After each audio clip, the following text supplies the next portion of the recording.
नमस्कार दोस्तों, स्वागत है आपका आपके YouTube चैनल करें स्टडी IQ में। आज हम 11 सितंबर 2020 की नेशनल करंट अफेयर करेंगे जो आने वाले दिल्ली पुलिस एग्जाम्स और ऑल गवर्नमेंट एग्जाम के लिए अति महत्वपूर्ण है। और इस वीडियो की PDF वीडियो के नीचे डिस्क्रिप्शन में मिलेगी। आज का पहला प्रश्न है, हाल ही में किसने राजस्थान के जयपुर में पत्रिका गेट का उद्घाटन किया? प्रश्न डॉक्टर हर्षवर्धन ने, अमित शाह ने, नरेंद्र मोदी ने, अर्जुन मुंडा ने। इसका सही आंसर है नरेंद्र मोदी ने।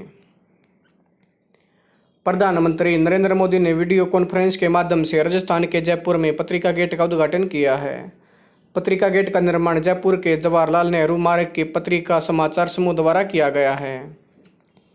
पीएम मोदी ने राजस्थान पत्रिका समूह के प्रधान संपादक और पत्रिका समाचार समूह के अध्यक्ष गुलाब कोठारी द्वारा लिखित 2 पुस्तकें संवाद उपनिषद और अक्षर यात्रा का भी विमोचन किया।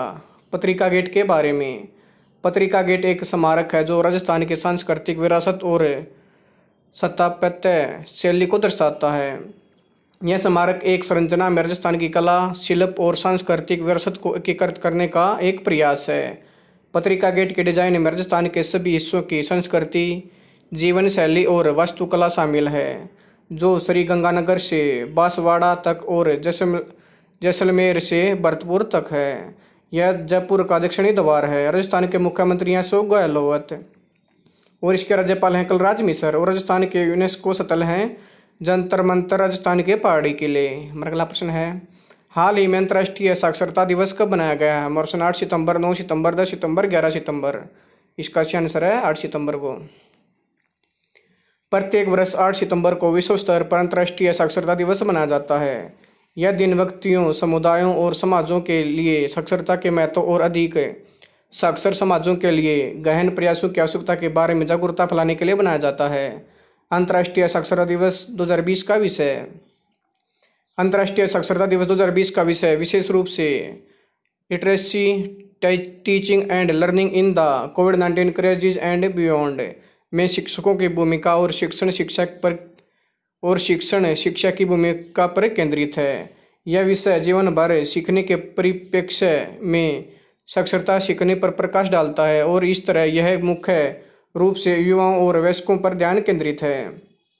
अंतर्राष्ट्रीय साक्षरता दिवस 2020 का इतिहास, यूनेस्को द्वारा 1966 में 8 सितंबर को अंतर्राष्ट्रीय साक्षरता दिवस घोषित किया गया था ताकि अंतर्राष्ट्रीय समुदायों को व्यक्तियों, समुदायों और समाजों के लिए साक्षरता के महत्व के बारे में जागरूक किया जा सके और अधिक साक्षर समाजों के लिए गहन प्रयासों को गति प्रदान की जा सके। यूनेस्को का मुख्यालय पेरिस, फ्रांस में। इसके प्रमुख हैं आंड्रे एंजोले और इसकी स्थापना 16 नवंबर 1945 को की गई। हमारा अगला प्रश्न है, हाल ही में किसने the state of young chilled in India title report जारी किया? प्रश्न वेंकैया नायडू, अमित शाह, प्रहलाद सिंह पटेल, इनमें से कोई नहीं। इसका सही आंसर है वेंकैया नायडू ने। उपराष्ट्रपति वेंकैया नायडू ने the state of young chilled in India title report जारी की है। इस रिपोर्ट को पॉलिसी वकालत करने वाले संगठन मोबाइल क्रेच द्वारा तैयार किया गया है। रिपोर्ट देश में स्वास्थ्य और पोषण पर तैयार की गई है। रिपोर्ट के अनुसार भारत में 21% में से 6 साल से कम उम्र के 159 मिलियन बच्चे कुपोषित हैं, 36% का कम वजन का शिकार हैं और 38% पूर्ण टीकाकरण प्राप्त नहीं कर पाते हैं। बाल पोषण, स्वास्थ्य देखभाल, शिक्षा और अन्य सुरक्षा सेवाओं पर किए गए खर्च के विश्लेषण के अनुसार भारत में 2018-2019 के दौरान प्रति बच्चे 1723 रुपये खर्च किए गए हैं, जो पूरी योग्य आबादी को कवर करने के लिए अपर्याप्त हैं।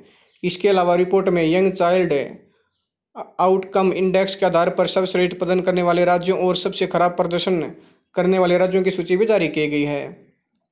सर्वश्रेष्ठ प्रदर्शन करने वाले राज्य हैं केरल, गोवा, त्रिपुरा और तमिलनाडु और मिजोरम। और सबसे खराब प्रदर्शन करने वाले राज्य हैं बिहार, उत्तर प्रदेश, झारखंड, मध्य प्रदेश, छत्तीसगढ़।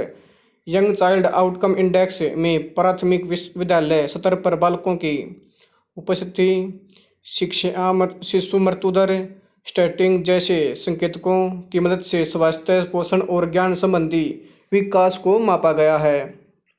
सूचकांक के आधार पर 8 राज्यों असम, मेघालय, राजस्थान, छत्तीसगढ़, मध्य प्रदेश, झारखंड, उत्तर प्रदेश, बिहार ने देश में औसत से नीचे स्कोर किया है। राज्यों की तुलना करने के लिए 2008, 2006 और 2015, 2016 को 2 समय अवधि के लिए सूचकांक का तैयार किया गया था और समय के साथ परिवर्तन पर भी विचार किया जाएगा। हमारा अगला प्रश्न है, हाल ही में फेसबुक स्वामित्व वाले व्हाट्सएप ने छात्रों में साइबर सुरक्षा के बारे में जागरूकता पैदा करने के लिए किसके साथ साझेदारी की है? मर्सन DRDO, इसरो, CPF, ICMR। इसका सही आंसर है CPF। फेसबुक स्वामित्व वाले व्हाट्सएप ने छात्रों में साइबर सुरक्षा के बारे में जागरूकता पैदा करने के लिए साइबर पीस फाउंडेशन CPF के साथ साझेदारी की है। ये साझेदारी का लक्ष्य इस वर्ष के अंत तक पैन इंडिया कार्यक्रम के तहत दिल्ली, मध्य प्रदेश, बिहार, झारखंड, महाराष्ट्र सहित 5 भारतीय राज्यों के लगभग 15,000 छात्रों तक पहुंच बनाना है। CPF यूनिसेफ और राज्य पुलिस अधिकारियों के परामर्श से बच्चों के लिए ऑनलाइन सुरक्षा बढ़ाने के लिए युवतियों और अभिभावकों के साथ स्वनिर्मित पाठ्यक्रम का उपयोग करते हुए शिक्षकों, अभिभावकों और छात्रों को प्रशिक्षित करेगा। इन प्रशिक्षण सत्रों के अंत में जानकारी को और अधिक संस्थागत रूप दिए जाने के लिए प्रतिभागी एक साइबर पीस क्लब बनाएंगे और मार्गदर्शन का प्रबंधन किया जाए, जिसे अन्य छात्र ऑनलाइन बाल सुरक्षा को बढ़ावा देने के लिए संदर्भित कर सकते हैं। संस्थापक और अध्यक्ष साइबर पीस फाउंडेशन के विनीत कुमार। इसकी स्थापना 2003 में की गई। इसका मुख्यालय नई दिल्ली में। अगला प्रश्न है, हाल ही में किस राज्य सरकार और लारेल डेल एग्रो प्रोसेसिंग इंडिया ने राज्य में खाद्य प्रसंस्करण के दायरे को बढ़ाने के लिए एक समझौते पर हस्ताक्षर किए हैं? मध्य प्रदेश, आंध्र प्रदेश, पश्चिम बंगाल, महाराष्ट्र। इसका सही आंसर है आंध्र प्रदेश। आंध्र प्रदेश सरकार और लारेल डेल एग्रो प्रोसेसिंग इंडिया ने राज्य में खाद्य प्रसंस्करण के दायरे को बढ़ाने के लिए एक समझौते पर हस्ताक्षर किए हैं। राज्य सरकार वर्तमान में देश में आम, चूना, टमाटर, अंडे, केले, मिर्च और झींगा के उत्पादन में शीर्ष स्थान पर है। मूंगफली, मक्का और चावल के उत्पादन में दूसरे स्थान पर है।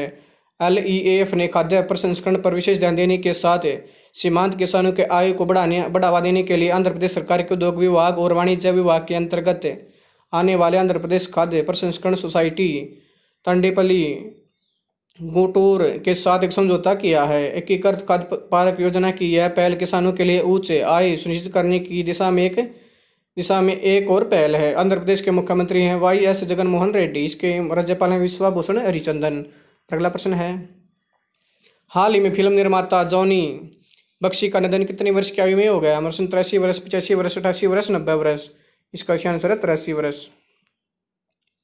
दिग्गज निर्माता निर्देशक जॉनी बख्शी का निधन 83 वर्ष की आयु में हो गया। उन्होंने अधिकांश बतौर निर्माता के रूप में काम किया था। उनकी फिल्मों में मंजिलें और भी हैं 1974, रावण 1984 और फिर तेरी कहानी याद 1993 जैसी फिल्में शामिल हैं। इसके अतिरिक्त उन्होंने 2 फिल्मों डाकू और पुलिस 1992 और खुदाई 1994 का निर्देशन भी किया था। अगला प्रश्न है, हाल ही में international day to protect education from attack कब बनाया गया?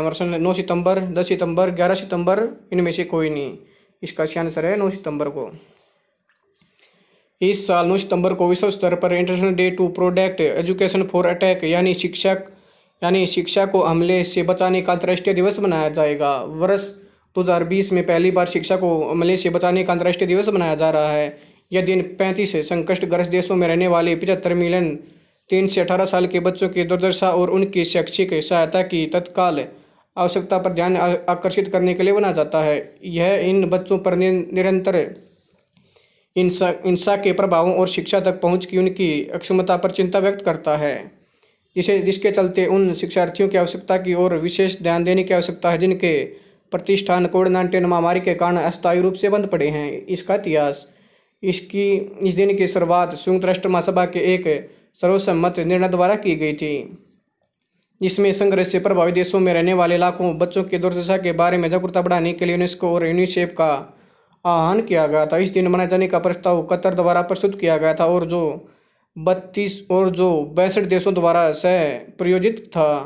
यूनेस्को का मुख्यालय पेरिस, फ्रांस में। इसके प्रमुख हैं एंड्रो एजोले। इसका स्थापना 16 नवंबर 1945 को की गई। यूनिसेफ के कार्यकारी निदेशक यानी रीटा H4। इसकी स्थापना 11 दिसंबर 1946 को की गई। इसका मुख्यालय न्यूयॉर्क, अमेरिका में। अगला प्रश्न है, हाल ही में किसे ऑल इंडिया टेनिस एसोसिएशन के नए अध्यक्ष के रूप में नियुक्त किया गया? अनमोल नारंग, अनिल जैन, राकेश शर्मा, प्रयोग सभी। इसका सही आंसर है अनिल जैन को। अखिल भारतीय टेनिस संघ ऑल इंडिया टेनिस एसोसिएशन द्वारा अनिल जैन को अपना नया अध्यक्ष चुना गया है। वहीं अनिल दूपर को महासचिव चुना गया। साथ ही भारत के डेविस कप कप्तान रोहित राजपाल को 2024 तक के 4 साल के कार्यकाल के लिए कोषाध्यक्ष चुना गया था। सभी पदाधिकारी साथ ही नई कार्यकारी समिति के सदस्य निर्विरोध चुने गए। अनिल जैन AITA अध्यक्ष के रूप में प्रवीण महाजन का स्थान लेंगे। 2 पर हिरणमय चटर्जी का स्थान लेंगे। ऑल इंडिया टेनिस एसोसिएशन की स्थापना मार्च 1920 को के किसका मुख्यालय है? RK Khanna tennis stadium Delhi में। हमारा अगला प्रश्न है, हाल ही में किस बैंक ने signature Visa debit card launch किया? Merchant Bank of India, Bank of Baroda, Punjab National Bank, State Bank of India. इसका सही आंसर है Bank of India. Bank of India ने अपने 115वें स्थापना दिवस के अवसर पर BOL के ज़्यादा आय वाले अथवा औसतन 10 लाख रुपए और उससे अधिक का तिमाही औसत बैलेंस बनाए रखने वाले व्यक्तियों के लिए एक अंतर्राष्ट्रीय संपर्क रहित debit card signature Visa debit card launch किया है। सिग्नेचर वीजा डेबिट कार्ड की विशेषताएं, इस कार्ड में POS और ई-कॉमर्स पर 5 लाख और ATM पर 1 लाख तक की खर्च सीमा होगी। अन्य सुविधाओं में लाउंज एक्सेस और यात्रा, रिटेल, भोजन, जीवन शैली, मनोरंजन, लग्जरी होटल, ऑनलाइन शॉपिंग पर रिवार्ड पॉइंट्स आदि शामिल हैं। साथ ही यह धोखाधड़ी वाली लेन देन के लिए बीमा भी प्रदान करेगा। बैंक ऑफ इंडिया का मुख्यालय मुंबई महाराष्ट्र में। उसके MD और CEO हैं अतनु कुमार दास। इसकी टैगलाइन है रिलेशनशिप बियॉन्ड बैंकिंग। और इस बैंक ऑफ इंडिया की स्थापना कब की गई थी? 7 सितंबर 1906 को। अगला प्रश्न है, हाल ही में भारतीय रेडियो खगोल विज्ञान के जनक गोविंद स्वरूप का निधन कितनी वर्ष की आयु में हो गया? 91 वर्ष, 95 वर्ष, 93 वर्ष, 99 वर्ष। इसका सही आंसर है 91 वर्ष। भारत के रेडियो खगोल विज्ञान के जनक प्रोफेसर गोविंद स्वरूप का निधन 91 वर्ष की आयु में हो गया है। उनका जन्म 23 मार्च 1929 को ठाकुर दवार यूनाइटेड प्रांत ब्रिटिश भारत, जिसे अब फिलहाल उत्तर प्रदेश के रूप में जाना जाता, में हुआ था। वह Tata institute of fundamental research के रेडियो एस्ट्रोफिजिक्स के राष्ट्रीय केंद्र के संस्थापक निदेशक थे। गोविंद स्वरूप ऊटी रेडियो टेलीस्कोप और जॉइंट मेट्रवे रेडियो टेलीस्कोप की अवधारणा, डिजाइन और संस्थापना के पीछे प्रमुख व्यक्ति थे, जिन्होंने भारत को रेडियो खगोल विज्ञान अनुसंधान के लिए अग्रणीय देशों की सूची में लाकर खड़ा कर दिया। वह खगोल विज्ञान और खगोल भौतिकी के कई क्षेत्रों में अपने महत्वपूर्ण अनुसंधान योगदान के लिए जाना जाता है। गोविंद स्वरूप की उपलब्धियां, उन्हें पद्मश्री 1973 से सम्मानित उन्होंने 1973 में पद्मश्री से सम्मानित किया गया था। उन्होंने 1975 से 1977 के दौरान भारतीय खगोलीय सोसाइटी के अध्यक्ष के रूप में कार्य किया।